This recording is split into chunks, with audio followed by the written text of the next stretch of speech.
Hi there, boys, girls, ghouls, and squirrels. This is Chris of the 10th Stitch YouTube page. And have you ever just had a ton of bacon grease left over from all that yummy bacon you've cooked up? Well, now I have an idea. Bacon grease candles. And today I'll be showing you how to do it. First step, get your bacon. That's right. But before we can open this bad boy, we need to wash our hands. Now, regular soap won't do the job, so you want to get out your hand washing whiskey. Just go to town, get it in there real nice and deep like. The burn lets you know that it's working. Now we can put our hands all over this meat. That's nice. Let's crank it up to 7 and get this bacon in the pan.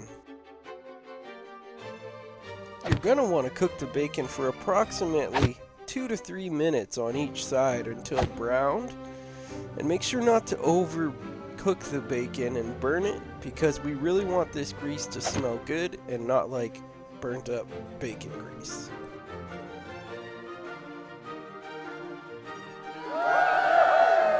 Did you know that there is actually a bacon sculpture of Kevin Bacon?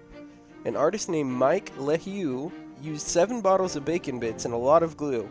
After 5 coats of lacquer, he created a bust of the Footloose star and actually managed to sell it in an auction.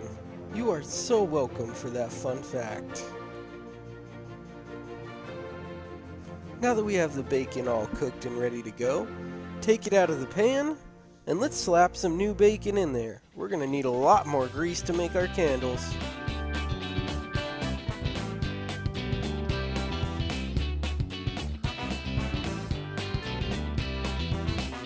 Alright, so now we've got all the bacon cooked.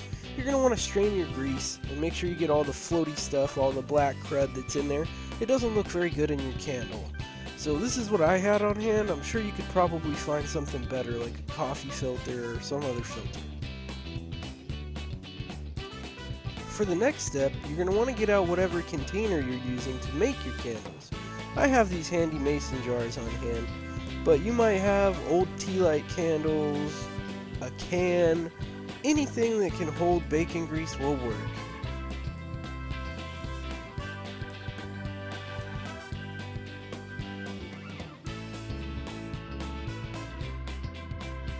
We've made it this far without burning the house down, so it's time for a shot.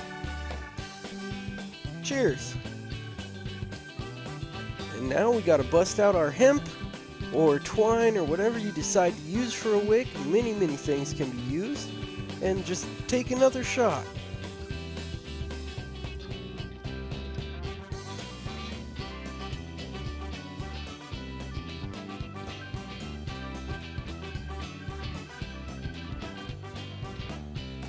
When trimming your wick, you're going to want to get just enough so that it reaches the bottom of the container, and just long enough so you can tie it around a pencil or some kind of similar object.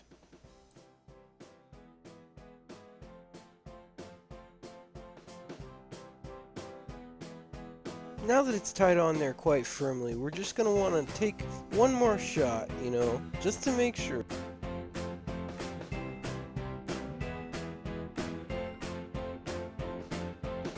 When preparing the wick to go into the actual candle, you're going to want to get it wet with grease first so that it can soak up in there, and as it cools down, it will be saturated and it'll be easier to start and keep alight.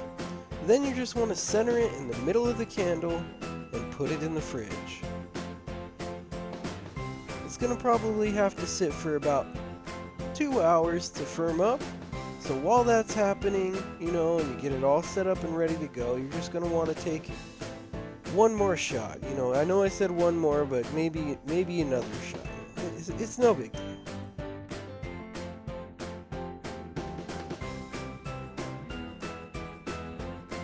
Now it's time to close the fridge up and sit back and enjoy the fruits of our labor with a shot and some bacon.